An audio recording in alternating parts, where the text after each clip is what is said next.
Hey guys, got a 2023 plate Toyota Yaris here. I'm just going to show you how to reset the tyre pressure warning light on this one.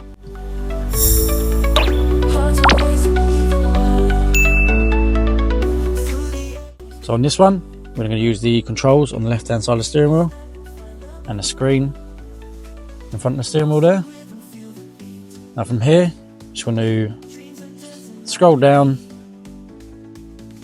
until you see the settings icon, then scroll to the right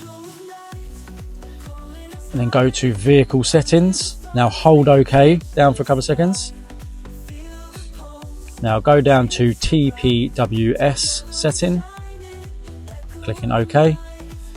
Now first make sure all your tyres are pumped up to the correct pressures. So once you've got your new pressures, then you want to hold OK to store pressure.